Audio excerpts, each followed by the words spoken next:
Good morning, నేను Rajesh. Welcome to news analysis. ప్రధాన పేపర్లు వచ్చిన అంశాలన్నీ కూడా చూస్తే ముఖ్యంగా నిన్న అసెంబ్లీలోని బీఆర్ఎస్ ఎమ్మెల్యేలు ఒక గందరగోళం సృష్టించారని కూడా చెప్పుకోవచ్చు. ఎందుకు అంటే పార్టీ వర్కింగ్ ప్రెసిడెంట్ కేటీఆర్ పైన ఏదైతే కేసు నమోదైందో, ఏసీబీ కేసు నమోదైందో ఫార్ములా ఈ కార్కు సంబంధించి, దీనిపైన చర్చ పట్టాలి అనే దానిపైన మొత్తం బీఆర్ఎస్ పార్టీ ఎమ్మెల్యేలు అంటే ఒక వ్యక్తి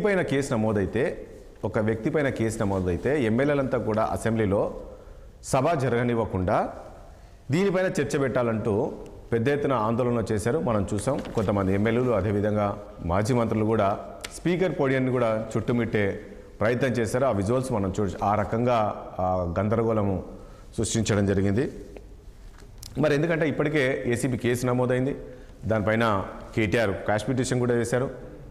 ఏసీబీ నెల 30 వరకు అరెస్ట్ చేయొద్దు కేటీఆర్ అని చెప్పేసి కూడా చెప్పినప్పటికీ మరి ఈరోజు సభలో ఈ అంశాన్ని చర్చ పెట్టాలని చెప్పేసి అడగడం ఎంతవరకు కరెక్టు? ఎందుకంటే ఒకసారి కేసు నమోదైన తర్వాత నాకు తెలిసి అసెంబ్లీలో చర్చలు అలాంటివి పెట్టరు. ఆల్రెడీ ఏసీబీ కేసు నమోదైంది కాబట్టి విచారణ కొనసాగబోతుంది కాబట్టి మరి ఎందుకు ఆ రకంగా చేయాల్సిన పరిస్థితి వచ్చింది? ఎందుకు ఆ పోడియాన్ని చుట్టుముట్టి ఆ రకంగా స్పీకర్ పైన పేపర్లు విసిరాల్సిన పరిస్థితి ఎందుకు వచ్చింది? బీఆర్ఎస్ నేతలు ఎందుకు చేశారు? ఎందుకంటే భూభారతి అనేది ఈరోజు రాష్ట్ర ప్రజలకు సంబంధించిన అంశం. దానికి సంబంధించి అసెంబ్లీలో చర్చ జరుగుతుంటే, లక్షల మంది ప్రజలకు సంబంధించి, లక్షల మంది రైతులకు సంబంధించిన అంశాన్ని చర్చ జరుగుతుంటే ఒక వ్యక్తి కోసం ఈరోజు బీఆర్ఎస్ ఎమ్మెల్యేలు ఆ రకంగా అసెంబ్లీలో ఆందోళన చేయడం ఎంతవరకు కరెక్ట్ అనేది మనము చర్చించాం. దీనికి సంబంధించి కేటీఆర్ పైన ఇప్పటికే ఏసీబీ కేసు నమోదు, అదేవిధంగా ఈ నెల 30 వరకు కోర్టు అరెస్ట్ చేసినప్పటికీ నిన్న ఈడీ కూడా కేసు నమోదు చేసింది కేటీఆర్ పైన. సో ఇందులో కూడా కేటీఆర్ను ఏవనగానే చేర్చే అవకాశం కనబడుతుంది. ఈడీ కేసు వచ్చేసి పిఎంఎల్ఏ ఫెమా చట్టం కింద ఈడీ కూడా కేసు నమోదు చేయడం జరిగింది. సో ఈ రెండు అంశాలకు సంబంధించి మనము చర్చిద్దాం. చర్చలో పాల్గొంటున్నారు. మరి ఎందుకు బీఆర్ఎస్ ఎమ్మెల్యేలు ఆ రకంగా చేయాల్సి వచ్చింది అసెంబ్లీలో అనే దానిపైన మనతో చర్చలో పాల్గొంటున్నారు బీజేపీ సీనియర్ నాయకులు సిహెచ్ విఠల్ గారు మనకు లైవ్లో ఉన్నారు. అదేవిధంగా కాంగ్రెస్ పార్టీ అధికార ప్రతినిధి మద్ది శ్రీనివాస్ రెడ్డి గారు ఉన్నారు. అదేవిధంగా బీఆర్ఎస్ సీనియర్ నాయకులు గోసుల శ్రీనివాస్ యాదవ్ గారు ఉన్నారు. అదేవిధంగా సీనియర్ జర్నలిస్ట్, రాజకీయ విశ్లేషకులు కోటేశ్వరరావు గారు కూడా మనకు లైవ్లో సిద్ధంగా ఉన్నారు. ముందుగా విఠలన్న మీ దగ్గరకు వద్దాం. విఠలన్న, నిన్న జరిగిన అసెంబ్లీలో పరిణామాల గురించి ఏం చెప్తారో చూశారు కదా. వీళ్ళందరూ కొత్తగా వచ్చిన ఎమ్మెల్యేలు గారు 10 మంత్రులుగా చేశారు. కొందరు 7 సార్లు 8 సార్లు ఎమ్మెల్యేలు అయ్యారు, మంత్రులు అయ్యారు. నిన్న అసెంబ్లీ పోడియం దగ్గర స్పీకర్ పైన ఏ రకంగా పేపర్లు విసిరారు, ఆ పోడియం టచ్ చేసే ప్రయత్నం చేశారు. ఒక వ్యక్తి కోసం, నేను ఇంతకుముందు మళ్ళీ కూడా చెప్పాను, ఒక వ్యక్తి కోసం అక్కడ రాష్ట్ర ప్రజలకు సంబంధించి, రైతాంగానికి సంబంధించి ఒకటి భూభారతి అనే చట్టానికి సంబంధించి చర్చ జరుగుతుంటే ఒక వ్యక్తికి పైన కేసు నమోదైందని చెప్పేసి ఈరోజు ఆ స్థాయిలో అక్కడికి వెళ్లాల్సిన అవసరం బీఆర్ఎస్ ఎమ్మెల్యేలకు ఉందా? రాజేష్, ముందుగా మీకు అక్కడ ఉన్నటువంటి ఇద్దరు మిత్రులు శ్రీనివాస్ గారికి, మా శ్రీనివాస్ రెడ్డి గారికి, అదేవిధంగా పెద్దలు కోటేశ్వరరావుకి, వీక్షకులకి గుడ్ మార్నింగ్ తెలియజేస్తూ, సహజంగా నిన్న చర్చ ఒక పెద్ద ఇష్యూ, ధరణి అనేది దాదాపు 20 లక్షల మందిని పట్టి పీడిస్తున్నటువంటి సమస్య పైన చర్చిస్తూ కొత్త చట్టాన్ని తీసుకొచ్చే ప్రయత్నంలో నిన్న చర్చ ముఖ్యమంత్రి గారు చేస్తా ఉన్నారు. ఆ సందర్భంలో హరీష్ రావు గారు ఉద్యమ నాయకుడు, చాలా సీనియర్ నాయకుడు, ఆ చర్చలో పాల్గొని ఉంటే చాలా బాగుండేది. అంటే ధరణి మరి కొత్త చట్టంలో ఉన్నటువంటి లోపాలు ఎవరైతే చూపాలి? ఏదన్నా లోపం ఉంటే అసెంబ్లీలో చర్చ జరుగుతున్నప్పుడు అధికార పార్టీ సహజంగా తన లోపాలను చెప్పుకోదు. ప్రతిపక్ష పార్టీ హోదాలు ఉన్నటువంటి ఒక పెద్ద సంఖ్యలో 30 మంది ఉన్నారు.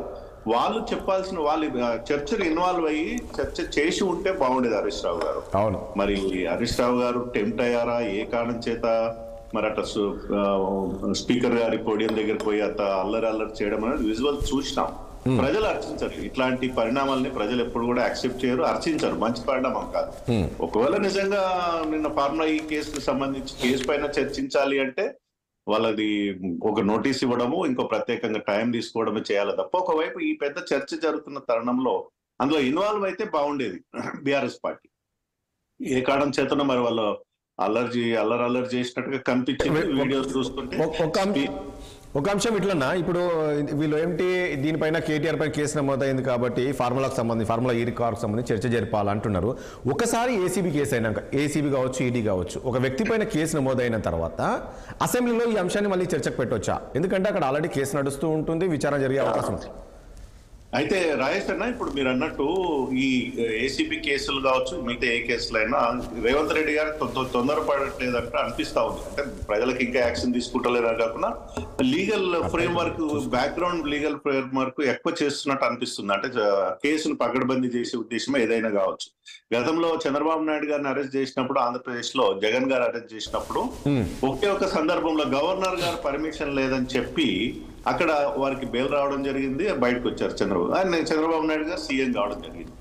బహుశా ఇక్కడ కూడా మరి కేటీఆర్ కి సంబంధించి కేటీఆర్ మాజీ మంత్రి, ప్రజాప్రతినిధి కాబట్టి ప్రజాప్రతినిధి పైన కేసు పెట్టాలంటే గవర్నర్ పర్మిషన్ కావాలి కాబట్టి సుప్రీంకోర్టు డైరెక్షన్స్ ప్రకారం ఇవాళ గవర్నర్ గారు పర్మిషన్ తీసుకోవడానికి వాళ్ళు ప్రయత్నం చేశారు. సుదీర్ఘంగా 40 రోజులు 30 రోజులు పెట్టారు. గవర్నర్ గారు ప్రైమ్ అఫీషియల్ ఎవిడెన్సెస్ ఉన్నాయని చెప్పేసి గవర్నర్ గారు పర్మిషన్ ఇచ్చిన తర్వాతనే ఎఫ్ఐఆర్ బుక్ అయింది.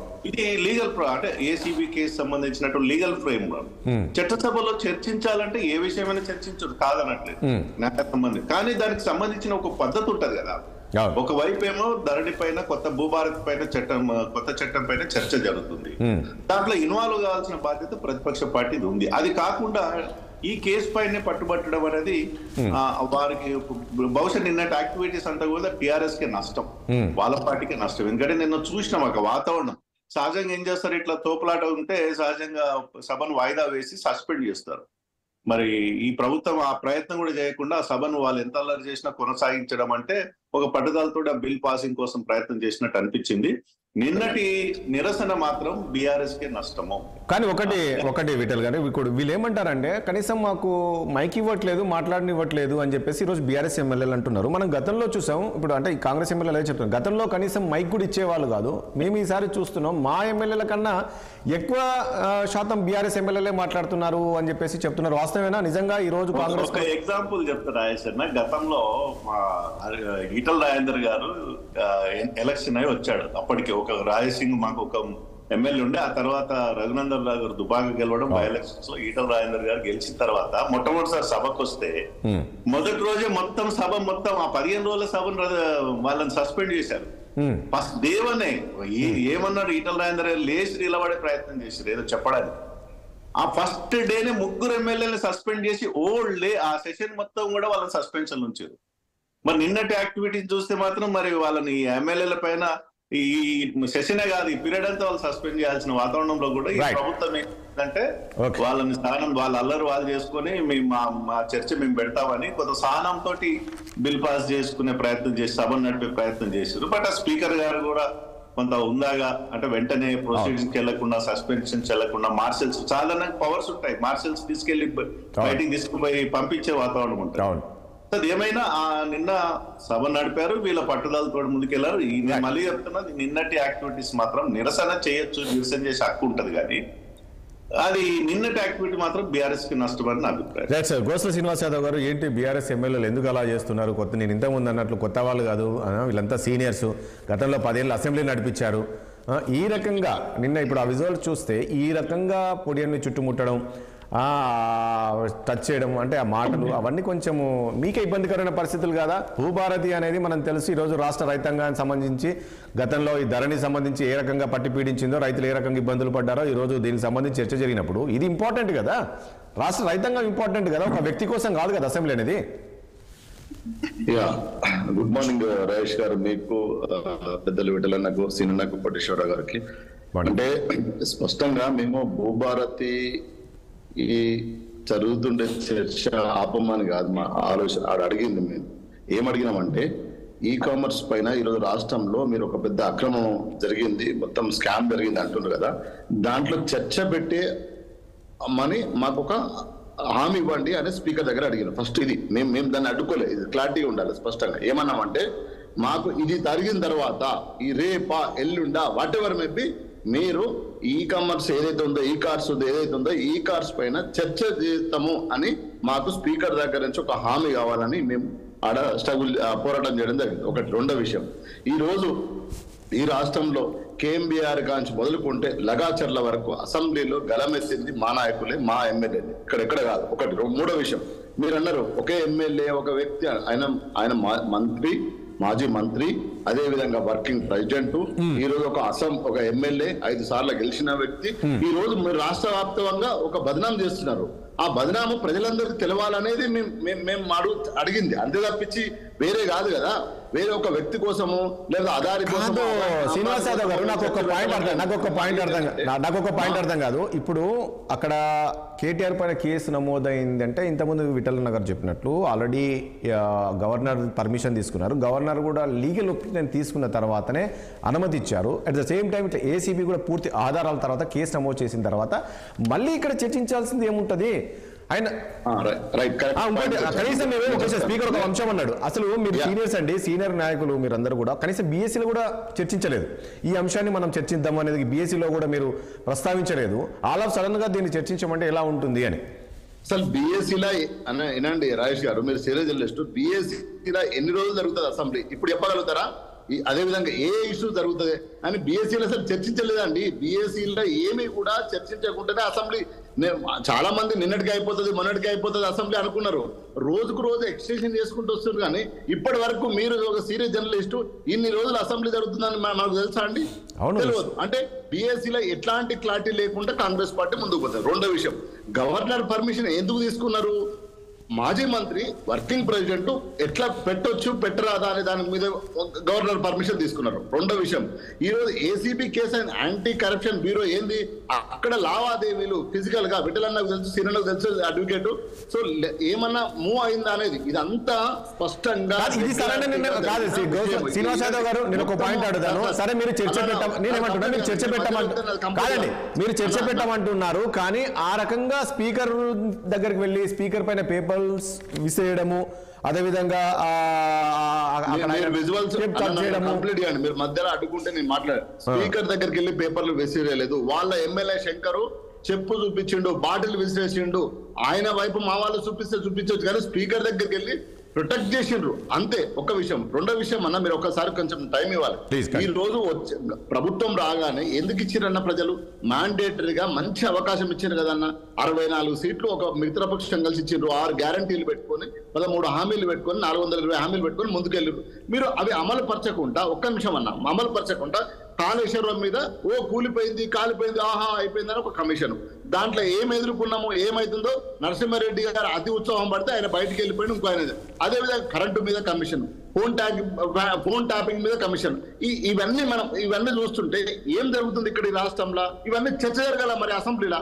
మీరు ఊరికనే కమిషన్లు వేసుకుంటా పోతే హౌస్ లో చర్చ జరిగితే ప్రపంచానికి మొత్తం తెలుస్తుంది కదా. ఈరోజు ఒక్క విషయం అన్న, లగాచర్ల ఎంత లాజిక్, ఒక్క నిమిషం ఒకటి, లగాచర్ల పోరాటం చేస్తే వాళ్ళని తీసుకుపోయి జైలు వేసినావు. మరి అదే పోరాటం చేస్తే అక్కడ భూములు తీసుకోవాలని వాపసు తీసుకున్నావు కదా నువ్వు. మరి అక్కడ భూములు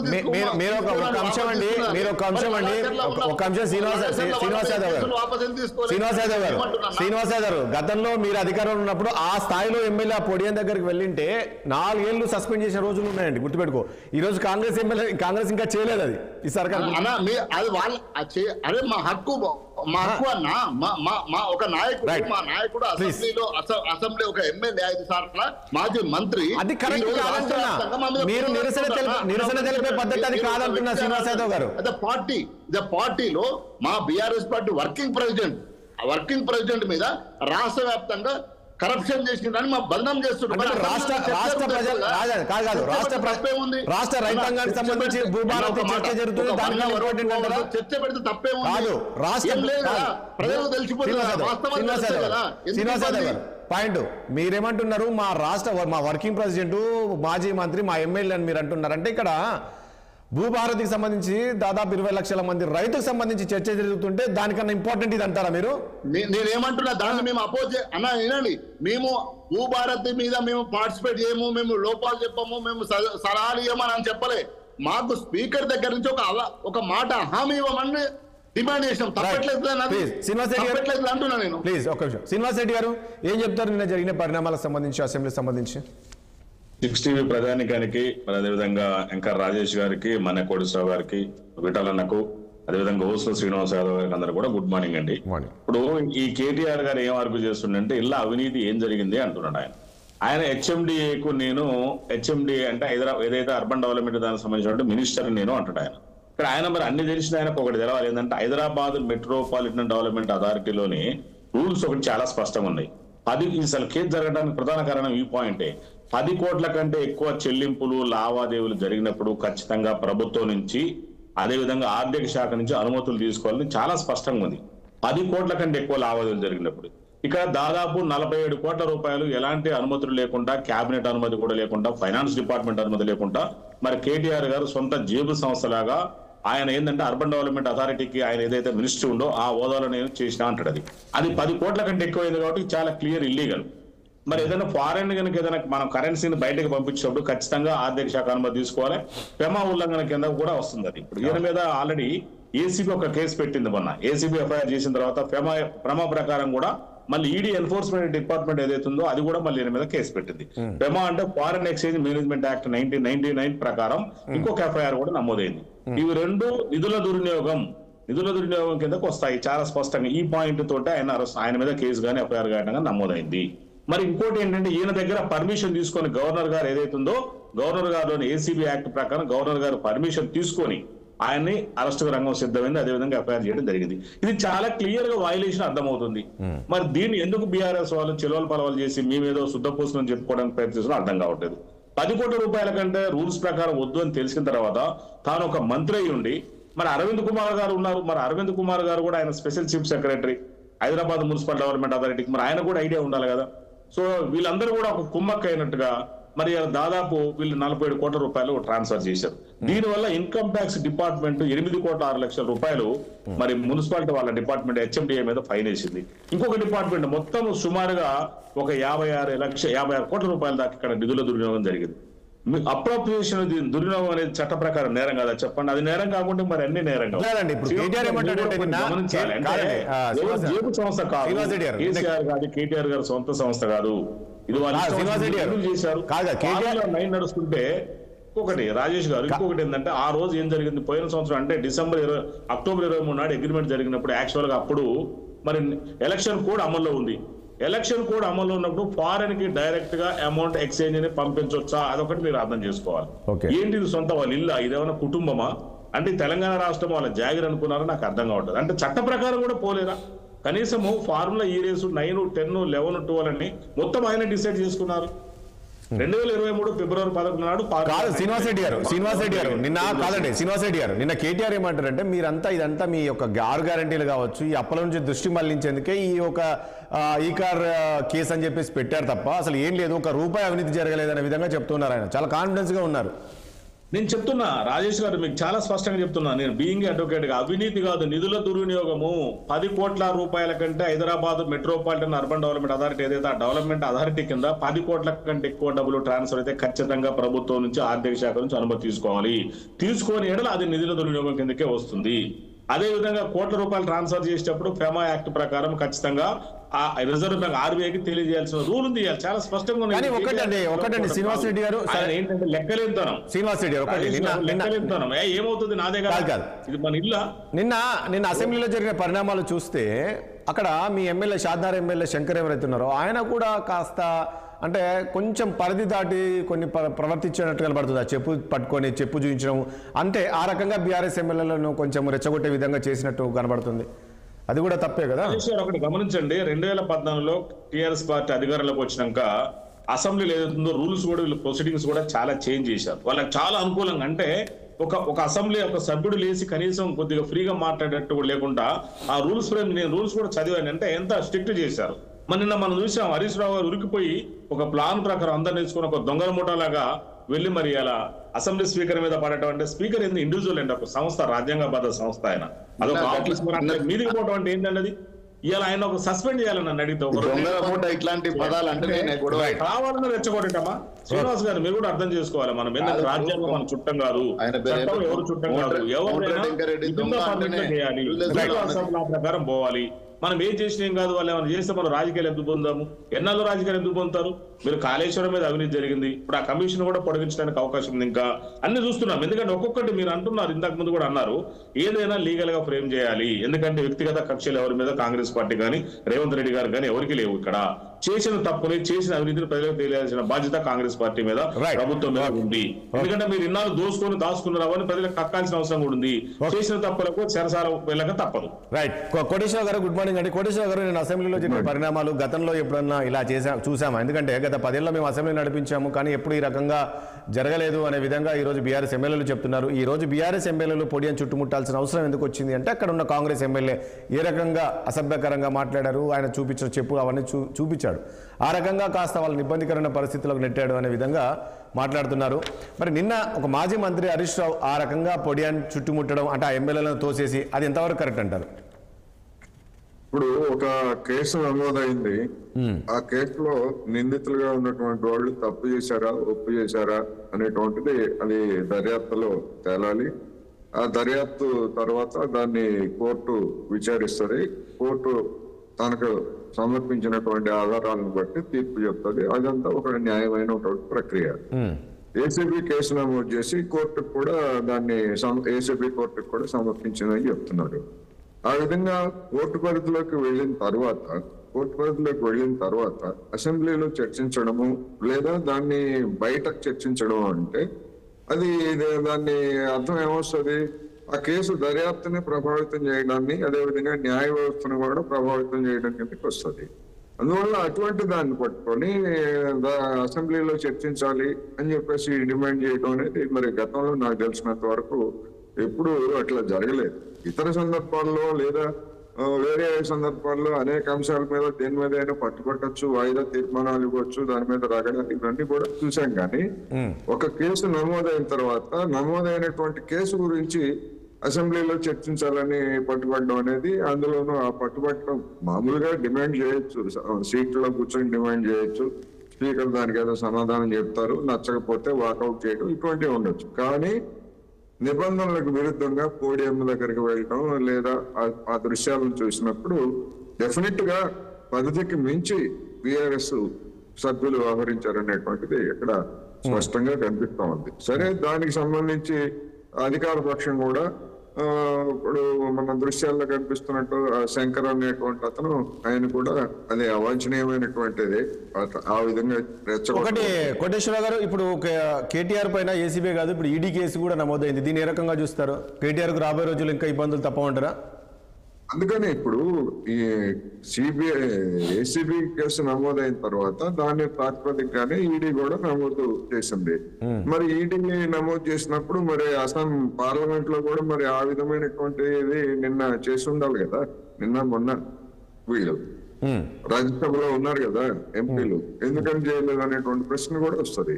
ఏమైనప్పటికీ ఇప్పుడు ఈడీ లేదా నిన్న నైటే అది జరిగింది. ఈడీ నిన్న రాత్రి అంతకుముందైనా మీ నాయకుడు రెడీగా ఉన్నాడు కదా. గవర్నర్ కి ఫిర్యాదు చేయడాన్ని మీరు తప్పు పట్టారు కదా. అప్పుడే ఆ ప్రాతిపదికనైనా కూడా ఇట్లా మా మీద వేధిస్తున్నారని చెప్పేసి రాజ్యసభలో ఎందుకు మీరు లేవనెత్తలేదని ప్రశ్న వస్తుంది. కానీ ఒక అంశం కోటేశ్వర గారు ఒకటి అంటున్న ఏంటంటే, అసలు కేటీఆర్ పదే నేనేం తప్పు చేయలేదు, ఒక్క రూపాయి కూడా అవినీతి జరగలేదని చెప్పినప్పుడు ఎందుకు కోర్టుకు వెళ్తున్నారు అనేది ప్రశ్నిస్తున్నారు. దీన్ని ఏ రకంగా చూస్తారు? డెఫినెట్ గా ఇప్పుడు ఈ విధంగా గవర్నర్ ని పర్మిషన్ అడిగారని చెప్పి తెలిసిన తర్వాత నేను వెళ్తాను, నేను వెళ్ళి యోగా చేసుకుంటాను, ఇంకా స్లిమ్ గా తయారై వస్తాను, నాకు ఏమి ఇటువంటిది ఏమీ లేదు అని చెప్పినటువంటి పెద్ద మనిషి మరలా మరి అంత ధైర్యం ఉన్నటువంటి వ్యక్తి నా మీద కేసులు కొట్టేయాలని చట్టంలో అలాంటి అవకాశం ఉంది అడగటానికి. నేను అడగటం తప్పని లేకపోతే కూడా కాదు. కానీ కొండంత రాగం తీసి కీసుకొచ్చితో అరిచినట్టుగా నాకేం లేదు, కేసులు కొత్త కాదు, ఉద్యమ పార్టీకి చెందినటువంటి వాడిని, ఇవన్నీ ఇన్ని కబుర్లు చెప్పి మరి హైకోర్టులో కాస్ట్ పిటిషన్ వేయడం అనేటువంటిది జనం దృష్టిలో పలచం కావటమే. తనకు తాను తన స్థాయిని తగ్గించుకోవడం తప్ప మరొకటి కాదు. ఇప్పటికైనా కానీ ఆయన ఏం చెప్తున్నారు, ఇందులో అవినీతి లేదు. అవినీతి లేకపోయేట్లయితే మీరు పునీతులుగా బయటకు వస్తారు కదా.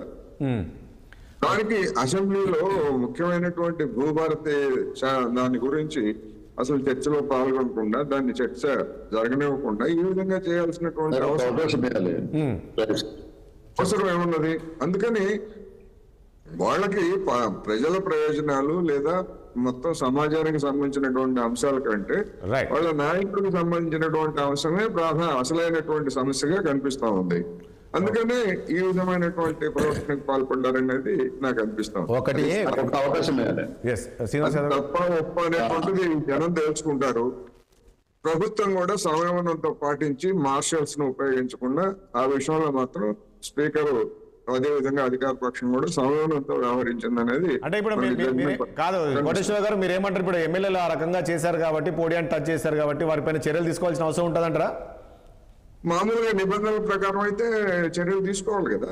ఇప్పుడు పార్లమెంట్ లో చెప్పినటువంటిది కానివ్వండి, లేకపోతే ఇంకోటి కానివ్వండి, నిబంధనల ప్రకారం చర్యలు తీసుకోవాలి.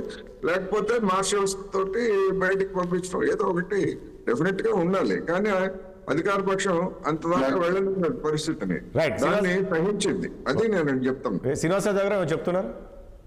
నాకు చాలా బాధాకరమైన విషయం. కోటేశ్వరరావు సార్ అంటే గౌరవం. సారు కంప్లీట్ గా వన్ సైడ్ తీసుకుని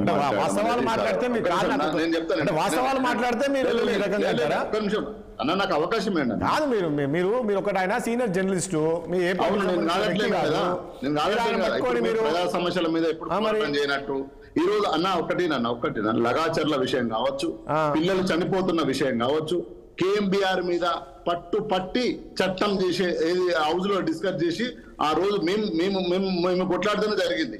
ఈ రోజు అసెంబ్లీలో ఈ రోజు మేము ప్రజల పక్షాన ఎక్కడ పోరాటం చేయనట్టు, ఓన్లీ వ్యక్తిగతంగా మా పార్టీ నాయకుల కోసమే పోరాటం చేస్తున్నట్టు సార్ అని మాట్లాడినట్టు అనిపించింది నాకు. నేనేమంటున్నా, మేము ప్రజల పక్షాన పోరాటం చేస్తూనే మాకు ప్రతిపక్ష హోదా ఇచ్చిండ్రు. దాంతో పాటే ఈ రోజు మా మీద బురద జల్లుతుంది ప్రభుత్వం స్పష్టంగా. ఈ రోజు నరసింహారెడ్డిని ఎందుకు తీసిండండి? ఎందుకు తీసేసారు? ఒక మాట చెప్పగలుగుతారా? వీళ్ళందరూ ఇప్పుడు చెప్పగలుగుతారా? ఆయన అతి ఉత్సాహమే కదా, అతి ఉత్సవం ప్రెస్ మీట్ పెట్టింది కదా. మరి ఒక గౌరవమైన జడ్జి ఒక కమిషన్ కు చైర్మన్ గా ఉండి ఆయన ఎట్లా ప్రెస్ మీట్ పెట్టిండు? ఇవన్నీ ఏంటండి? ఎక్కడ ఆయన ప్రెస్ మీట్ ఏం పెట్టలేదు, కానీ ఆయన ప్రెస్ మీట్ ఆయన ప్రెస్ మీట్ ఏం పెట్టలేదు. అక్కడ ఒక విలేకరు అడిగిన ప్రశ్నకు ఆయన సమాధానం చెప్తే దాన్ని హైలైట్ చేశారు.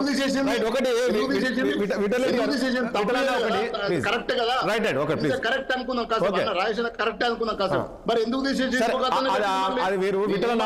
మళ్ళీ సార్ మీరు ఒక క్వశ్చన్ అడిగినందుకు నేను మీకు ఇచ్చాను. ఒకసారి విట్లాన దగ్గర విట్లాన ఒక అంశం నిన్న ముఖ్యమంత్రి గారు మాట్లాడుతూ ఏమంటారంటే, ఈ ధరణి అంశం అనేది చాలా చాలా ఇంపార్టెంట్ విషయం మాట్లాడుతుంది. ఇక్కడ ఏంటంటే ఆయన ఏమంటారంటే 1000 ఎకరాలు బదిలీ జరిగాయి అని చెప్పేసి చెప్తున్నారు. మొత్తం ఈ భూమికి సంబంధించి మన రాష్ట్ర ప్రజల రైతాంగానికి సంబంధించిన భూ వివరాలన్నీ కూడా విదేశీయుల చేతుల్లో ఉంది అనేది నిజం, వాస్తవేనా? ముఖ్యమంత్రి గారు చెప్పిన దాంట్లో వాస్తవం ఉందా? ఆ రకంగా రాత్రికి మొత్తం మార్చేశారు, ఎక్కడొక్కడ పేర్లు మార్చేశారు అనే విధంగా ముఖ్యమంత్రి చెప్తున్నారు.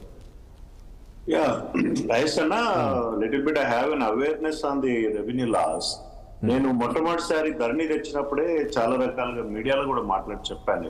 ధరణి తెస్తున్నటువంటి క్రమంలో ధరణిలో చాలా లోపాలు ఉన్నాయని ఆ రోజే చూపడం జరిగింది.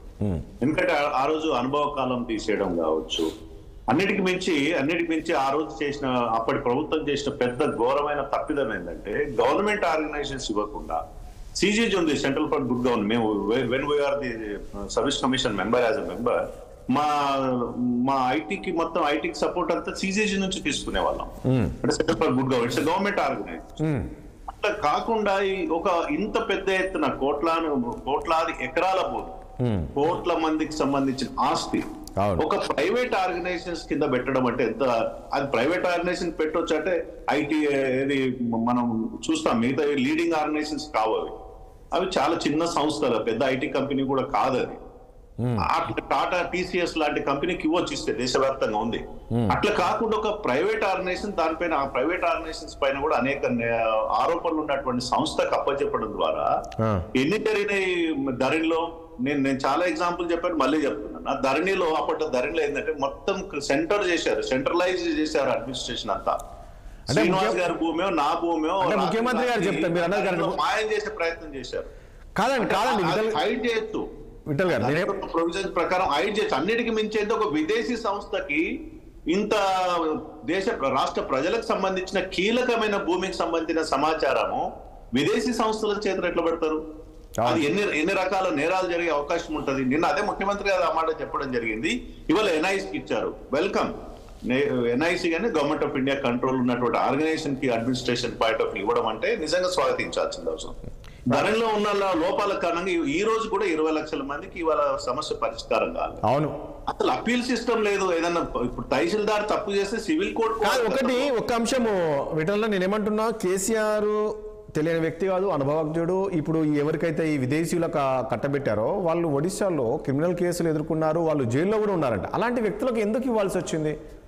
ఇప్పుడు అక్కడ ఉన్నట్టు భవిష్యత్తు కేసీఆర్ గారి దృష్టిలో ఉందో నాకు తెలియదు, కానీ అప్పుడున్న ఐటీ శాఖ తప్పిదం, ఐటీ శాఖకు సంబంధించిన ప్రిన్సిపల్ సెక్రటరా లేదా చీఫ్ సెక్రటరా కేటీఆర్ గారు తప్పిదమా, టిఎస్పిఎస్ అనేది ఉంటుంది, తెలంగాణ టెక్నికల్ సర్వీస్ ఆర్గనైజేషన్ నుంచి టెన్నర్లో ఒక ప్రైవేట్ ఆర్గనైజేషన్ అప్పచెప్పారు. అది దేశం మంచిదా దురుద్దేశం, కానీ ప్రజలకు చాలా తీవ్రమైన నష్టం జరిగింది.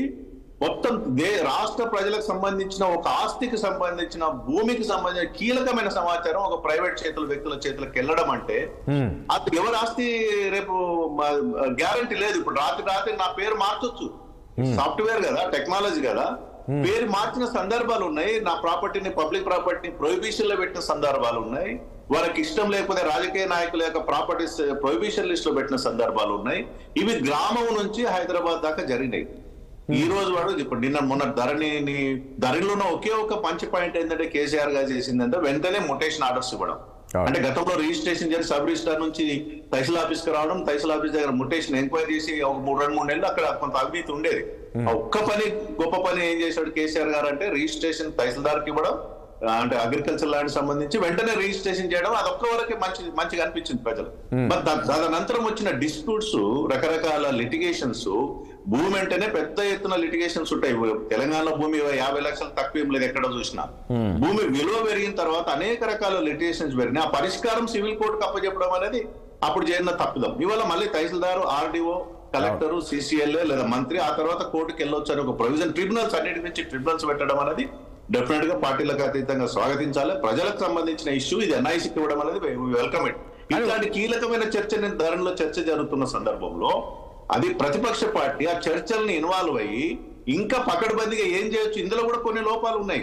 ఆ లోపాలు ఎవరు చెప్పాలి? ఒకటి విఠలన్న, ఒక పాయింట్ ఇక్కడ మనము గతంలో చూసామంటే ఈ ధరణి తీయక ముందు కూడా డబుల్ రిజిస్ట్రేషన్లు, భూములు అవన్నీ చాలా గందరగోళం పరిస్థితి ఉండేది. కానీ ఈ ధరణి తెచ్చిన తర్వాత అది అరికట్టారు కదా. ఇప్పుడు మళ్ళీ భూభారత్ అని తీసుకొచ్చారు కదా. జరగలే రాజేష్ అన్న, ధరణి వచ్చిన తర్వాత డబుల్ రిజిస్ట్రేషన్ జరిగినాయి, ట్రిపుల్ రిజిస్ట్రేషన్ జరిగినాయి, ఫేక్ రిజిస్ట్రేషన్ జరిగినాయి, ఆధార్ కార్డు తీసుకుపోయి రకరకాల థంబ్ ఇంప్రెషన్ పెట్టి జరిగిన రిజిస్ట్రేషన్స్ ఉన్నాయి.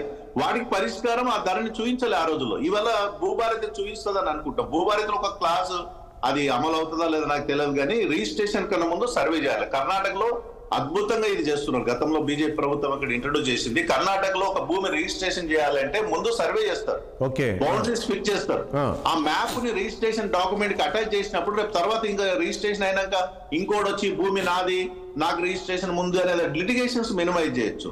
అది ఇప్పుడు ఈ భూభారత్లో ఇట్లాంటి కీలకమైన చర్చ మాకు తక్కువ ఉంది సంఖ్య, మా బీజేపీ ఎమ్మెల్యేలు. మరి 30 మంది ఎమ్మెల్యేలు ఉన్నప్పుడు రేపు అందరూ కలిసి చర్చిస్తే బాగుండేది కదా. ఏమైనా లోపాలు ఉంటే సరిదిద్దడానికి అవకాశం ఉంటుంది. అదే కదా మంచి అంశం. ఈ రోజు రైతులకు సంబంధించిన ఇష్యూ ఈ రోజు అసెంబ్లీలో మాట్లాడుతున్నప్పుడు అందరు కలిసి చర్చించిన తర్వాత సరే ఈ రేసో అది మాట్లాడితే అయిపోయింది. గోసల శ్రీనివాస్ యాదవ్ గారు ఈ రోజు నిన్న అసెంబ్లీలో ఆ రకమైన ఆందోళన చేయాల్సిన పరిస్థితి ఎందుకు వచ్చిందంటే మీరు తీసుకొచ్చిన ధరణిలో ఉన్న లోపాలు ముఖ్యమంత్రి ఎత్తి చూపుతున్నారు. అక్కడి నుంచి తప్పించుకోవడానికి ఈరోజు మీరు ఒక అంశాన్ని తీసుకొచ్చి ఒక గందరగోళం సృష్టించారంటే ఏం చెప్తారు? ఈరోజు భూభారత్ తీసుకొచ్చారు, దీనిపైన ఏం చెప్తారు? ఎందుకంటే మీరు తీసుకొచ్చిన ధరణి వల్ల ఎంతో మంది రైతులు ఇబ్బందులు పడ్డారు. అంటే ఇప్పుడు అన్న ఒకటి విషయం ఏంటంటే విఠలన్నకు తెలియంది కాదు, తెలంగాణ నుంచి ఉన్నాం కాబట్టి ఈ 60 సంవత్సరాలు కాంగ్రెస్ పరిపాలన, అంతకుముందు నిజాం పరిపాలనలో మన భూములకు అయ్యా అవ్వ లేకుంటున్నదన్న. ఎందుకంటే నక్సలైట్ ఉద్యమం కూడా భూమి దగ్గరనే పుట్టింది. ఈ రోజు మేమే మా ఊర్లో కర్ణాల భూమి మేము దున్నుకుంటున్నాం. ఎప్పటి నుంచి అంటే దాదాపు 6 దశాబ్దాల నుంచి. మాకు రిజిస్ట్రేషన్ కాలే, పేరేమో వాళ్ళది ఉండేది, మేమేమో కబ్జాలుండి మేము వ్యవసాయం చేసుకునేది. మా తాత చేసిండు, మా నాన్న చేసిండు, మాకున్నది ఇప్పుడు స్పష్టంగా. సో ఇప్పుడు దానికి రిజిస్ట్రేషన్ లేదు. ఎప్పుడు మొన్నటి దానిక రిజిస్ట్రేషన్ కాలే. ఎందుకంటే వాళ్ళ ఆ పాని నకల్ ఎవరి పేరు ఉంటుంది, మా పేరు ఒకటి ఉంటుంది, వాళ్ళ ఒక్క పేరు. అంటే అంత కన్ఫ్యూజన్ లో ఉన్నదాన్ని ఒక సిస్టమైజ్ చేసి ఈరోజు ధరణి తీసుకురావడం జరిగింది. ఓకే, మీరు అన్నట్టు ఏమైనా లోపాలు ఉంటే మీరు సర్దిద్ది దాన్ని ఇంకా కొంచెం అడ్వాన్స్ చేయాలి తప్ప దాని పేరు మార్చి దాన్ని ఇంకొక రూపం చేస్తానంటే ఏమో సంకేతం ఇస్తున్నట్టు. రెండో విషయం, కౌలుదారు కాలం అనేది ఎంత పెద్ద పంచాయతీ. రైతుల భూముల సమాచారాన్ని విదేశీయుల చేతిలో పెట్టడం ఎంతవరకు కరెక్ట్ అంటారు? మరి అదన్న నన్ను కంప్లీట్ గానే అన్న, విఠలన్న భూమి ఉంది నాకు కౌలుకి ఇచ్చిండు, ఒక 10 ఏళ్ళు నేను మంచి మాట మీద కౌలు చేసుకున్నా, నా పేరు ఎక్కింది, రేపు నేనేం చేస్తున్నా మంచోడిని అయితే మళ్ళీ విఠలన్నకు ఇచ్చేస్తా, లేని పక్షంలో నేను ఒకే కోర్టు కేసు వేస్తున్నా, నేను కబ్జాలో ఉన్నా అంటే అప్పుడు ఏమైతుంది, అది లిటిగేషన్ ప్రాపర్టీ అవుతుంది. ఈ కౌలుదారు కాలం స్పష్టంగా కేసీఆర్ గారు గతంలో చెప్పింది, ఏమని చెప్పారంటే ఒక ఇల్లు కిరాయి ఇస్తే ఆ ఇల్లు కిరాయి ఉండి 10 ఏళ్ళలో 5 ఏళ్ళలో 2 ఏళ్ళలో ఉండిపోతుంది తప్ప ఆయన ఆస్తిలో కాలంలో ఎక్కడానికి వీలు లేదు. సో ఇదంతా జరుగుద్దే, ఇదంతా సిస్టమైజ్ చేసి ఒక క్లారిటీ తీసుకొచ్చి ఒక వ్యవస్థ చేసినాం, దాన్ని మీరు ఇంకా అద్భుతంగా చేయండి. అంతేగాని దాన్ని మొత్తం మేము పేర్లు మార్చేస్తాము, టీజీ నుంచి టీఎస్ తెలుగు తల్లి ఇట్లా మార్చుకుంటూ పోతానంటే అది మార్చుకుంటూ పోతే పోండి, ప్రజలు చూస్తున్నారు. రెండో విషయం, మేము ఇప్పటికి కూడా హౌజ్లా ఇప్పుడు మా అభిప్రాయాలు కూడా చెప్పడానికి మేము ఉన్నాం. స్పష్టంగా మాకు ప్రతిపక్ష పార్టీగా అదే హోదా ఇచ్చిండ్రు. మేము 100% ఇప్పటి వరకు రాష్ట్రంలో జరిగిన 1 సంవత్సర పాలనలో సమస్యల మీద నిక్కదీసింది బీఆర్ఎస్ పార్టీనే. అది స్పష్టంగా మన అందరికి కూడా ఎక్కడ మీరు శ్రీనివాస్ ఏది తీసుకున్నా కూడా మీరు దాన్ని ప్రజల్ని రెచ్చగొట్టడము, ప్రజలను ఉసగొల్పడము, ఈ కార్యక్రమాలు చేస్తున్నారు అంటున్నారు. మీరు ఏ కార్యక్రమాలు చేపట్టండి? ఇప్పుడు 49 మంది పిల్లలు చనిపోతే మాట్లాడడం, అది అప్పులు చేసినని మొన్న హరీష్ రావు గారు చెప్తే, అది ఏదైతే మన వేడి లేచి ఆ రోజు మాట్లాడిందంటే అది రెచ్చగొట్టడమే, ఆటో డ్రైవర్ల కోసం మాట్లాడడం అది రెచ్చగొట్టడమే, తులం బంగారం గురించి మాట్లాడడం అది రెచ్చగొట్టడమే, రైతులకు రైతు బంధు రైతు బంధు కాదు రైతు భరోసా వేయాలి, మీరు ఇంతవరకు ఒక్కసారి రాజేష్ అన్న ఈ ఇష్యూస్ అన్ని మాట్లాడితే రెచ్చగొట్టడం అన్న, రెచ్చగొడితే తెలంగాణ ప్రజలు రెచ్చిపోతారా అన్న? ఎంత మనం అమాయకంగా మాట్లాడతామన్నా, రెచ్చగొడితే ఎవరు రెచ్చిపోతారన్న? లగాచర్ల ప్రజలు రెచ్చగొడితే రెచ్చిపోయినరా అన్న? రెచ్చిపోతారు అట్లా? నువ్వు నేను ఇవ్వమని అన్నారు, మరి ఎందుకు వచ్చిందన్న ప్రభుత్వం వెనక్కి ఎందుకు తీసుకుందన్నా? ఎందుకు తీసుకోవాల్సి వచ్చింది? ఏమంటున్నా ఒకటే అన్న, మేము ప్రజల పక్షా నుండి ప్రజల కోసం పోరాటం చేయడానికి, ప్రజల వైపే ఉండడానికి మేము ఉన్నాం. మేము మా అధినాయకుడిని బదనాం చేసి, మా పార్టీని బదనాం చేసి, మా వ్యవస్థను బదనాం చేస్తుంది కాబట్టి మేము అర్ధగంట 10 నిమిషాలు చర్చించడానికి ఒక మాట ఇవ్వమని చెప్పినాం స్పీకర్ గారిని. ఎస్ అంటే అయిపోయింది కదా, ఎందుకు మరి ఎస్ అంటే? శ్రీనివాస్ రెడ్డి గారు ఒకటి అభియోగాలు చేస్తా అన్న, ఒక ఇన్ని అభియోగాలు చేస్తుండ్రు కదా అన్న, కాళేశ్వరం కూలిపోయింది మొత్తం మిషన్ భగీరథ కరప్షన్ అంటివి.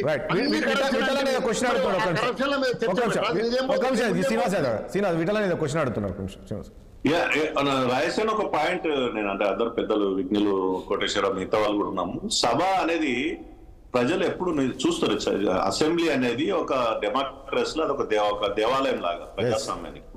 అది ఎంత గొప్పగా జరగాలి, ఎంత ప్రజాస్వామ్య పద్ధతి జరగాలి, ఎంత సిస్టమేటిక్ గా జరగాలి. ప్రజలు ఇవాళ ఇప్పుడు ఈ సభని గతంలో సభను చూసినా ఈ సభను చూసినా ఏమనుకుంటున్నారంటే, గతంలో రాజశేఖర రెడ్డి సభను చూశారు, లేదా చంద్రబాబు నాయుడు గారి సభను చూశారు, ఎన్టీ రామారావు సభను చూశారు. ఇప్పుడు గౌరవం యథా రాజా తదా ప్రజ అన్న స్థితిలో రాజు వీళ్ళంతా కూడా ఒక ప్రజలు ఓట్లతోటి గెలిచినటువంటి ఒక ప్రజాప్రతినిధులు, గౌరవమైన స్థానం ఉన్న వాళ్ళు గౌరవంగా ఉందని ఉండాలి సభలో.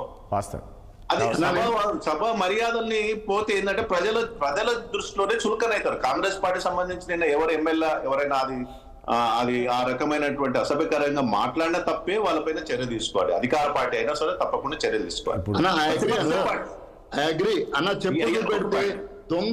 ఇప్పుడు హరీష్ అన్న చాలా సీనియర్ నాయకుడు, నాకు తెలిసి 2004లో ఎమ్మెల్యే అయ్యాడు ఆయన, మంత్రి తర్వాత ఎమ్మెల్యే అయ్యాడు మొట్టమొదటిసారిగా. సుదీర్ఘమైన అనుభవం ఉంది ఆయనకు. సభను ఎట్లా నడపాలి? ఆయన సభను మొత్తం తన చేతిలోకి తీసుకొని ప్రభుత్వం పైన అనేక రకాల ప్రశ్నలు సంధించి ధరణి గాని ఇంకే చర్చ అయినా పెట్టాలి, ప్రజల నుంచి మనలో ఉండాలి. ఇప్పుడు చిన్నపిల్లలాగా ఇప్పుడు ఆయన కౌశిక్ రెడ్డి ఏం అనుభవం ఉంది ఆయనది? ఆ కౌశిక్ రెడ్డి తోటి మొత్తం బీఆర్ఎస్ పార్టీ ఇజ్జత్ పోతుంది ప్రజలలో. ఏంటది ప్రజల్ని రెచ్చగొట్టడం ఏంది? ఆ ఆ ఎమ్మెల్యేల స్థాయిని మర్చిపోయి గల్లీ లీడర్ లాగా గల్లీలో కొట్లాడినట్టు ప్రజలకు మెసేజ్ పోతే ప్రజాస్వామ్యం పైన అసహ్యం వస్తుంది ప్రజలకు. మీలనా మనం గెలిపించుకున్నది, ఈ రకం నాయకులు ఉంటారా అనేది. అధికార పార్టీకి సంబంధించినటువంటి పార్టీ చాలా గౌరవం పెంచుకున్నారు. మీరు అన్నది వాస్తవమన్నా, ఎందుకంటే ప్రతిపక్ష పార్టీ తగ్గించుకున్నారు. రాసిన ఒక మాట అన్న వాళ్ళు ఒక్క మాట అన్న, హరీష్ అన్న మాట్లాడుతుంటే దొంగ అని కోమటిరెడ్డి వెంకరెడ్డి అరిస్తే ఏమనిపిస్తుంది అన్న? ఇప్పుడు మీరు నేను మాట్లాడుతుంటా అన్న, విఠలన్న సీనన్న దొంగ, తమ్ముడు దొంగ, అది తప్పే. టైం తీసుకొని నిన్న హరీష్ అన్నకు గొప్ప అవకాశం ఉండే. 5 రోజుల నుంచి డిస్టర్బ్ జరిగింది అన్న. 5 రోజులు మైక్ ప్రతిపక్ష నాయకుడికి మైక్ ఇస్తారు స్పీకర్ గారు.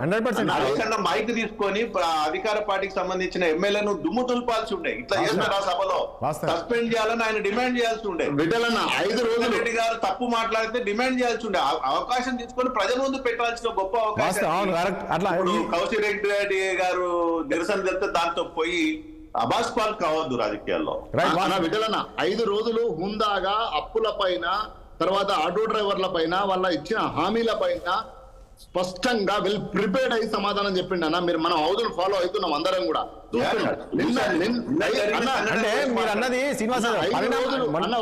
ఒక్క నిమిషం రాజేష్ అన్న, 5 రోజులు ఎక్కడ కూడా గలాట లేదు. వార్డ్ టు వార్డ్, ప్రశ్న టు ఆన్సర్ స్పష్టంగా మేము సపోర్ట్ చేసినాం, మేము నిలదీసినాం, మాట్లాడినాం ప్రజల వైపు నుండి. ఎప్పుడన్నా ఆ శంకర్ అనే ఎమ్మెల్యే చెప్పు చూపించి కోమటిరెడ్డి వెంకరెడ్డి అనేట ఆయన దొంగ అంటే ఎవరు యాక్సెప్ట్ చేస్తారన్న దాన్ని?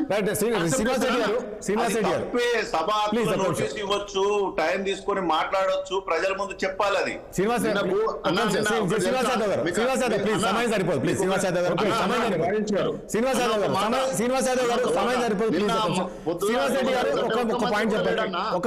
మంత్రి కూడా లేడు అన్న. శ్రీనివాస్ యాదవ్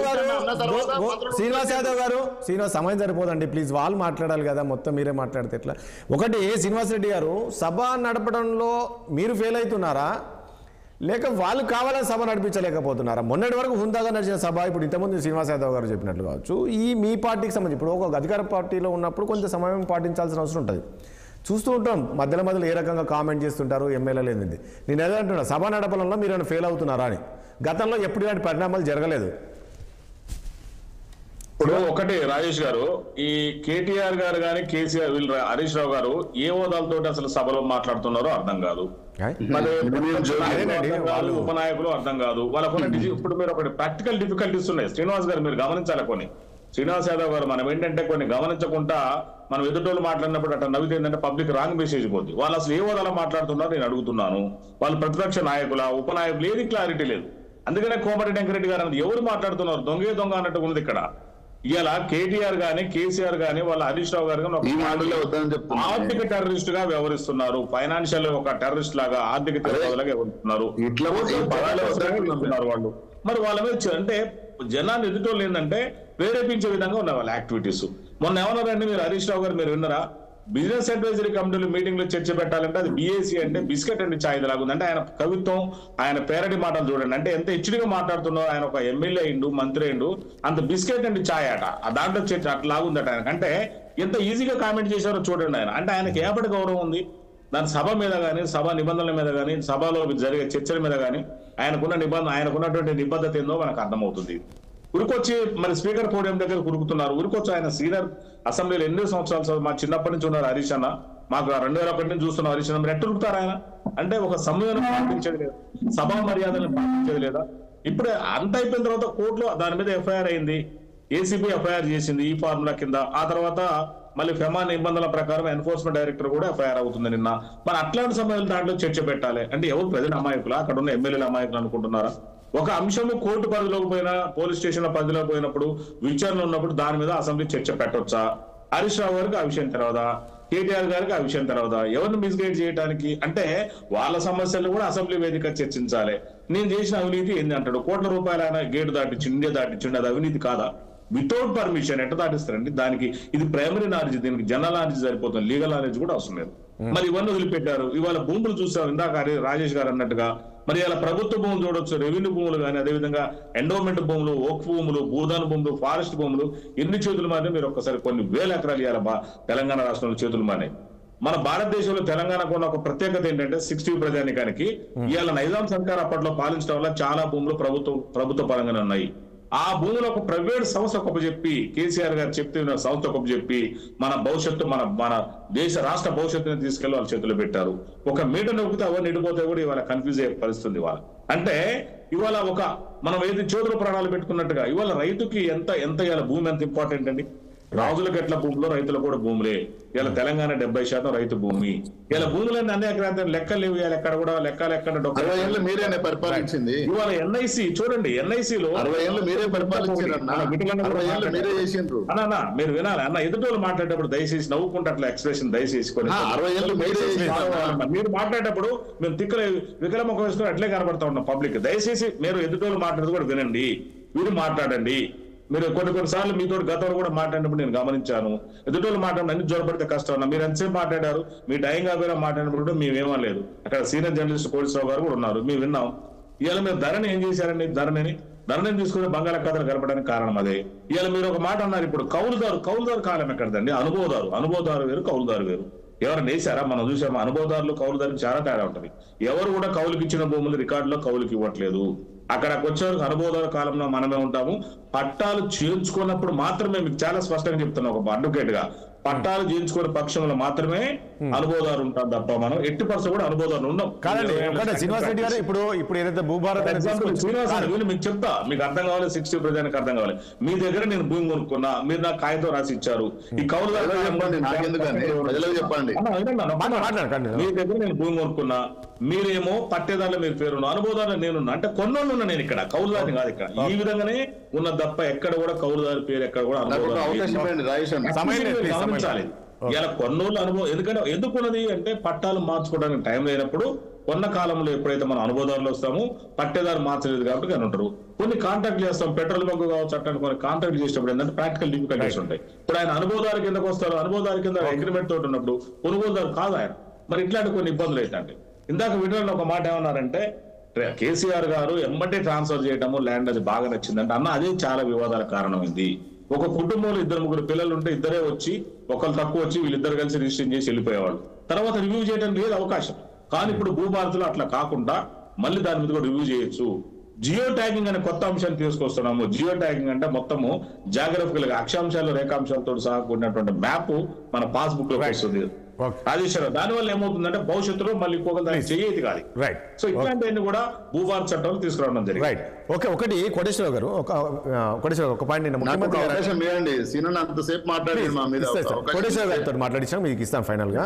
ఒకటి ముఖ్యమంత్రి గారు ఏమంటారంటే, ఈ యొక్క ధరణికి సంబంధించి ఏ రకంగా విదేశీయుల చేతుల్లో పెట్టాడో భూమి బదలాయించారో, ఈ రోజు కేసీఆర్ పైన కావచ్చు కేసులు నమోదు చేయాలంటే చట్టాలు చదవాలి అనే విధంగా ఆయన ఆ రకంగా మాట్లాడారు. చట్టాలు చదివాలి పైన కేసులు పెట్టా అంటే ఆ స్థాయిలో నేరం చేశారా వీళ్ళు? అంటే ఇప్పుడు దాంతా నేరం చేశారని నేనైతే చెప్పలేదు. నేరం చేశారని, తప్పులు చేసి ఉండొచ్చు, పొరపాట్లు చేసి ఉండొచ్చు. నేరం అనే దానికి అది చాలా పెద్ద మాట అవుతుంది. ఒకటి ఇక్కడ నేను చెప్పదలుచుకుంది ఏంటంటే, బీఆర్ఎస్ ఓడిపోవడానికి దారి తీసినటువంటి అనేక ముఖ్యమైనటువంటి కారణాల్లో ఈ భూభారతి అనేటువంటిది ధరణి అనేటువంటిది ఒకటి. అది ఆ పార్టీ నాయకులకు కూడా తెలుసు. ఇప్పుడు అటువంటి ముఖ్యమైనటువంటి దాని మీద చర్చలో పాల్గొనకుండా, ఒకవేళ ఇప్పుడు కొత్తగా తెచ్చినటువంటి ఈ చట్టం దీనిలో కూడా లోపాలు ఉంటే ఉండొచ్చు, అది తర్వాత మనకి తెలుస్తుంది. కానీ దాన్ని విమర్శించేటువంటి నైతిక హక్కుని బీఆర్ఎస్ కోల్పోయింది కదా. రేపు ఒకవేళ ఏదైనా లోపాలు ఉంటే ఏ పేరుతోటి చేస్తారు? ఏమయ్యా మరి మీరు అసెంబ్లీలో ఎందుకని మాట్లాడలేదు అనేటువంటి ప్రశ్నకి వాళ్ళకి అవకాశం లేకుండా పోయింది కదా. అందువలన ముఖ్యమైనటువంటి అంశాల మీద చర్చించేటప్పుడు డెఫినెట్ గా ఒక ప్రధానమైనటువంటి, అందులోనూ వాళ్ళ ఓటమికి కారణమైనటువంటి అంశాల్లో అదొకటి. వివాదాస్పదమైనటువంటి అంశము, వాళ్ళ మీద అనేకమైనటువంటి ఆరోపణలు వచ్చినటువంటి అంశం అనేది ఒకటి. రెండోది, అసలు అన్నింటికంటే ముఖ్యమైనటువంటిది, ఇప్పుడు హరీష్ రావు గారు ఏ హోదాతో మాట్లాడారు, లేకపోతే కేటీఆర్ ఏ హోదాతో ఉన్నారు అనేటువంటిది అదొక ప్రధానమైన విషయం కాదు. వాళ్ళు ఎమ్మెల్యేలుగానే మాట్లాడారు అనుకుంటున్నాం. అసలు కేసీఆర్ ఎందుకని ఇటువంటి ముఖ్యమైనటువంటి అంశాల మీద కేసీఆర్ ఎందుకు సభకు రావట్లేదు? లేదు నేను అసెంబ్లీని బహిష్కరిస్తున్నాను అంటే ప్రకటించమనండి, ఆయనకు ఆ రైట్ ఉంది, బహిష్కరించేటువంటి రైట్ ఉంది. కానీ ఒకవైపు ఏమో ప్రతిపక్ష హోదా, ప్రోటోకాల్ ఇవన్నీ తీసుకుంటూ సభకు రారు, మాట్లాడరు, తన బాధ్యతను నిర్వర్తించరు. 2 తెలుగు రాష్ట్రాల్లో ఇది ఒక కొత్త పరిస్థితి. బహుశా భారత పార్లమెంటరీ చరిత్రలో ఈ విధంగా ప్రతిపక్ష నాయకులుగా ఉన్నటువంటి వాళ్ళేమో అధికార హోదా ఉన్నా బహిష్కరణ, ఇంకొకళ్ళేమో చట్టపరంగా తగినటువంటి సంఖ్యాబలం లేకపోయినా నాకు ఆ హోదా ఇస్తేనే బీఆర్ఎస్ ఎమ్మెల్యే ఒక ఆరోపణలు చేస్తున్నారు. ఏంటంటే కనీసం ఏ అంశం మీద చర్చిద్దామన్నా కూడా మాకు మైక్ ఇవ్వట్లేదు అని చెప్తున్నారు. అందులో వాస్తవం ఉందంటారా? మైక్ ఇవ్వట్లేదంటే అసలు మీరు రాకుండా ఇప్పుడు ఎవరు ఎంతసేపు మాట్లాడారు అనేటువంటిది రికార్డులలో ఉంటది. అవన్నీ కూడా అవన్నీ చేయమనండి. ఒకవేళ నిజంగానే అది ఇవ్వలేదు అనుకోండి, మాకు మైక్ ఇవ్వట్లేదు అని చెప్పేసి నిరసన తెలియజేయచ్చు. Right, okay. తప్పేం కాదు కదా. అసలు మీరు సభకు రాకుండానే మాకు ఇవ్వట్లేదు, మైక్ ఇవ్వలేదు. ఇప్పుడు జగన్మోహన్ రెడ్డి కూడా చెప్తుంది అదే కదా, నాకు ప్రతిపక్ష హోదా లేకపోతే నాకు తగినంతసేపు మైక్ ఇవ్వరు, నేను మాట్లాడేదానికి అవకాశం ఉండదు అని చెప్తున్నాడు. ఈయనటువంటి అవకాశం ఉన్నా కానీ సభకు రాకుండా ఇవ్వరు అని చెప్పేసి అంటే ప్రభుత్వం మీద అది ఎట్లా? ఎవరైనా రావాలి, వచ్చిన తర్వాత ఇవ్వకపోతే ఎస్ డెఫినెట్ గా ఇవ్వకపోతే తప్పే. ప్రతిపక్ష నాయకుడు, గుర్తింపు పొందిన ప్రతిపక్ష నాయకుడు అంటే ముఖ్యమంత్రి. ప్రజలు చూస్తుంటారు కదా, అన్ని గమనిస్తుంటారు సమావేశాల్లో, ఎవరికి ఏం చేశారు, ఎవరు ఏం మాట్లాడుతున్నారు, ఎవరికి మైక్ ఇచ్చారని అనేక సందర్భాల్లో చూసామండి. ముఖ్యమంత్రి మాట్లాడిన దానికంటే ప్రతిపక్ష నాయకులు మాట్లాడిన సందర్భాలు ఎక్కువ సమయం తీసుకున్నటువంటి సందర్భాలు కూడా ఉన్నాయి. ఏమి తప్పు వాళ్ళు మాట్లాడాలి. ఆ బాధ్యతను నిర్వర్తించకుండా మిగతా ఎన్ని చేసినా గానీ జనం దృష్టిలో పల్చన అవుతారు. ఒకటి, అధికార పక్షాన్ని సమర్థించాల్సినటువంటి అవసరం నాకు లేదు. రెండోది, ప్రతిపక్షం ఏదైనా లేవనెత్తితే దాన్ని రెచ్చగొడుతున్నారు అని అనడం కూడా కరెక్ట్ కాదు. కానీ ప్రతిపక్ష బాధ్యత అది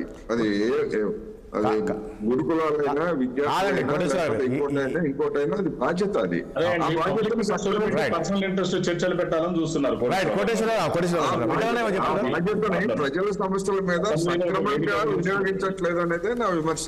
అంటే ఈ మధ్యలో ఇక కాదండి, ఈ మధ్యలో రాజకీయ నాయకులు ఎట్లయిపోయిందంటే, ఇక్కడే కాదు, నేను ఏపీ కూడా పెడుతున్నాను కదా, ఏదైనా మనం క్వశ్చన్ చేస్తే వాళ్ళు వెంటనే లేదండి మీరు అధికార పక్షం సైడ్ మాట్లాడుతున్నారు, లేదంటే అంటే అక్కడ మనం ఇష్యూ బేస్డ్గా మాట్లాడాలి. ఎక్కడ తిరిగి ఎటు చూసి వాళ్ళ ఫేవర్గా మాట్లాడుతున్నామో ఏమనట్లేదు. ఇది కరెక్ట్ అయింది కాదనిపించింది. ఎందుకంటే మొన్న కూడా అంతే ఎవరు అన్నారు, ఇట్లా మీరు మన క్వశ్చన్ చేసాం, మీరు అటు సైడ్ మాట్లాడుతున్నారని. అట్లా కాదు కదా, అట్లా ఇష్యూ బేస్డ్ బట్టి మనం మాట్లాడుతుంటాం. దాన్ని మీరు తప్పుగా మాట్లాడుకుంటే ఎట్లా? విఠల్ గారు చెప్తున్నారు, ప్లీజ్. నాకు ఒక అవకాశం ఇస్తాను అన్నా. రాయేష్ అన్న, నేను అదే చెప్తున్నా. ఇప్పుడు ఇంతమంది కోటేశ్వరరావు గారు చెప్పినట్టుగా అధికార పార్టీకి ముఖ్యమంత్రి కన్నా ఎక్కువ గొప్ప పేరు వస్తుంది ప్రతిపక్ష నాయకుడు. అవును, ప్రజల్లో. ఎందుకంటే ప్రజా సమస్యల్ని ప్రజల సమస్యలు చర్చించుకోవడానికి అవకాశం కల్పించే పాత్ర ప్రతిపక్ష నాయకుడు. ఎగ్జాక్ట్లీ. దురదృష్టవశాత్ ఏందో ఆ పాత్రని మేము అక్కడ మాకు సంఖ్య తక్కువ ఉంది, మాకు ప్రతిపక్ష హోదా లేదు. ప్రతిపక్ష హోదా తీసుకున్నది కేసీఆర్ గారు. ప్రతిపక్ష హోదా కూడా క్యాబినెట్ ర్యాంకే నాకు తెలిసి. ప్రతిపక్ష హోదా కూడా మీరు అన్నట్లు ప్రతిపక్ష నాయకుడు వస్తే కూడా బాగుండదేమో. కేసీఆర్ గారు సభకు వచ్చి నేను మాట్లాడుతుంటే ఎవరు ఎవరంటే సైలెన్స్, ఒక పిన్ డ్రాప్ సైలెన్స్ గా ఉంటది సభ డెఫినెట్ గా కేసీఆర్ గారు మాట్లాడితే. అవకాశాన్ని వల్ల కేసీఆర్ గారు కోల్పోతున్నారు. ప్రతిపక్ష హోదాని సద్వినియోగం చేసుకోవట్లేదు, ఆ బాధ్యతను సద్వినియోగం చేసుకోవట్లేదు. అనేక ప్రజా సమస్యలను చర్చించే అవకాశం ఉంటది.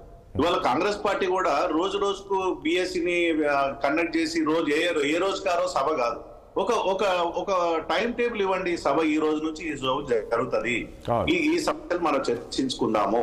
ఇప్పుడు పార్లమెంట్ అఫైర్స్ చూస్తాం కదా, పార్లమెంట్ లో చాలా స్పష్టంగా ఈ పలానా తేదీ నుంచి పలానా తేదీ వరకు సభ జరుగుతుంది అనేది మొదలే నోటిఫికేషన్ ఇస్తారు. మరి కాంగ్రెస్ పార్టీ ఎందుకు ఆ నోటిఫికేషన్ ఇవ్వట్లేదు? ఎప్పటికప్పుడు రోజుకి ఈ రోజు సభ జరిగితే రేపు ఉంటుందా లేదా తెలవట్లేదు. అది కరెక్ట్ కాదు. ఒక టైం టేబుల్ ఫిక్స్ చేసి ప్రజా సమస్యల మీద చర్చిస్తే మంచి మెసేజ్ పోతుంది. అసలు సభ ప్రజాప్రతినిధి అంటే ఎవరు? MLA, member of legislative assembly అంటేనే అది. ఆ నియోజకవర్గం కావచ్చు, రాష్ట్ర సమస్యలు కాదు, ప్రజలకు విస్తృత స్థాయి చర్చించి పరిష్కారం దొరుకుతుందని ఆశిస్తారు కదా. ఒక విషయం అడుగుతాను, ఒక విషయం విఠల్ గారు, కేటీఆర్ పైన ఏదైతే ఈడీ కేసు నమోదైందో దీన్ని ఒక మంచి పరిణామంగా భావిస్తారా? బీజేపీ ఏ రకంగా చూస్తుంది? ఇక్కడ మళ్ళొకసారి మమ్మల్ని బదలాం చేసే అవకాశం ఉంటది బీఆర్ఎస్ పార్టీ గాని ఎవరైనా గాని. గవర్నర్ గారు చాలా స్పష్టంగా 40 రోజులు సుదీర్ఘంగా న్యాయ విచారణ అంటే లీగల్ ఒపీనియన్ తీసుకున్న తర్వాతనే పర్మిషన్ ఇచ్చారు. ఈ ఆర్థిక నేరాలకు సంబంధించినటువంటి విషయాలు సహజంగా ఏం జరుగుతుందంటే, ఎఫ్ఐఆర్ బుక్ కాగానే నెక్స్ట్ లెవెల్లోనే ఈడీ సమాచారం తీసుకొని వెంటనే ఈడీ కూడా కేసు ఫైల్ చేస్తుంది. ఇక్కడ ఎవరి ప్రమేయం ఉండదు. Enforcement director under Pema act ప్రకారం ఎన్ఫోర్స్మెంట్ డైరెక్టర్ నిన్న ఆల్రెడీ కేసు ఫైల్ చేసింది. ఎందుకంటే ఈ offence with regards to financial matters, financial issues ఉన్నాయి, ఇంప్లికేషన్స్ ఉన్నాయి. పెమా వైలేషన్స్ స్పష్టంగా కనిపిస్తున్నాయి కాబట్టి ఓకే డెఫినెట్ గా ఈడీ ఎంటర్ అవుతుంది. రైట్. సో ఈడీ ఎంటర్ అయిన తర్వాత రేపు ఈడీ ఏం తెలుస్తుంది, నిజంగా ఇక్కడ మనీ లాండరింగ్ ఏమైనా జరిగిందా, బ్లాక్ మనీ సర్క్యులేషన్ ఏమైనా జరిగిందా, వైట్ మనీ ఎందుకు ట్రాన్స్ఫర్ చేశారు, పర్మిషన్ ఆర్బీఐ పర్మిషన్ ఎందుకు తీసుకోలేదు, వైలేషన్స్ ఎందుకు జరిగినాయి అనేది డెఫినెట్ గా ఈడీ ఎంక్వైరీ చేస్తుంది. రైట్.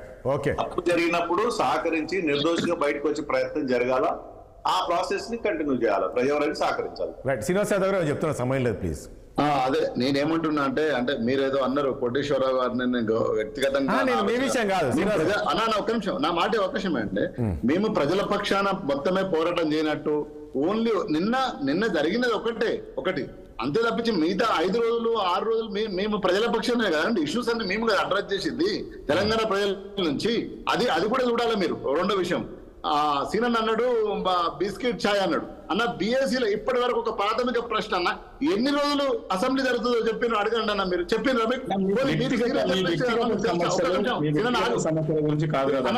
అరే నన్ను మాట్లాడేది అన్న రాజేష్ అన్న, మిమ్మల్ని అడుగుతున్నా నేను ప్రశ్న, రిటర్న్ ప్రశ్న. ఇప్పుడు మీకు అసెంబ్లీ ఎన్ని రోజులు జరుగుతుందో తెలుసా? అంటే అట్లా కాదు, బిఎస్సీలో చర్చిస్తారు. ఒక విషయం కొన్నిసార్లు ఎట్లుంటుందంటే కాదు ఒకటి శ్రీనివాస్ యాదవ్ ఎట్లుంటుందంటే బిఎస్సీలో ఒక డేట్ పెట్టుకున్న తర్వాత ఇష్యూస్ ఉంటే మళ్ళీ బిఎస్సీ మీటింగ్ పెట్టుకొని మళ్ళీ కూడా పొడిగిస్తారండి. అట్లా ఏముంటుంది, మళ్ళీ కూడా పొడిగిస్తారు. 5 రోజులు 4 రోజులు చెప్పింది అన్న, నేను అంటున్నా. నేను అదే అడుగుతున్నాను రాజేష్ గారు. ఎట్లుంటుందంటే బిఎస్సీలో రాజేష్ అన్న 5 రోజులు 4 రోజులు అడుగుతున్నా జరుగుతుందని చెప్పి ఇప్పటివరకు పొడిగించవచ్చు, అది నేను అబ్జెక్షన్ చేస్తలేను. కానీ బిఎస్సీలో ఏం చర్చిస్తావో చెప్పవు, ఎన్ని రోజులు చర్చిస్తావో చెప్పవు, కాబట్టే కదా అది బిస్కెట్ ఛాయ్ తప్ప ఏం చెప్పిండు, దాంట్లో తప్పేముంది? రైట్. ఓకే, చూద్దాం ఏం జరగబోతుంది, ఎలా ఉండబోతుంది అసెంబ్లీ సమావేశం. థ్యాంక్ యూ అండి చర్చలపల్లి కోటేశ్వర గారికి, అదేవిధంగా విఠల్ గారికి, గోసుల శ్రీనివాస్ యాదవ్ గారికి, అదేవిధంగా మధ్య శ్రీనివాస్ రెడ్డి గారికి. చర్చలపల్లి మీ అందరికీ ధన్యవాదాలండి. చూసాం కదా మొత్తానికి ప్రధానంగా ఈరోజు అసెంబ్లీలోని జరిగిన గందరగోళం మనం చూసాం. బీఆర్ఎస్ ఎమ్మెల్యేలు ఏ రకంగా అయితే కేటీఆర్ పైన కేసు నమోదైందో ఆ కేసుకు సంబంధించి చర్చించాలని చెప్పేసి కూడా ఈ రేస్ కేసులో చర్చించాలని చెప్పేసి పట్టుబట్టారు. దానిపైన లేదు ఇక్కడ ఎందుకంటే భూభారతి ఇష్యూ జరుగుతుంది, భూభారతికి సంబంధించి చర్చ జరుగుతుంది కాబట్టి దీనిపైన మాట్లాడాలన్నప్పటికీ కూడా వాళ్ళు మాట్లాడకుండా కేవలం కేటీఆర్ పైన కేసు నమోదైన దానిపైన గందరగోళం చేసి అక్కడ పొడియని చుట్టుముట్టారు. ఆ విజువల్స్ అన్ని కూడా చూసాం. ఇక ముఖ్యంగా కేటీఆర్ పైన ఏసీబీ ఈ నెల 30 వరకు అరెస్ట్ చేయొద్దని చెప్పేసి కూడా హైకోర్టు ఆదేశాలు జారీ చేసింది. ఇక లేటెస్ట్గా మనం చూసాం నిన్న రాత్రి ఈడీ కూడా కేటీఆర్ పైన కేసు నమోదు చేసింది.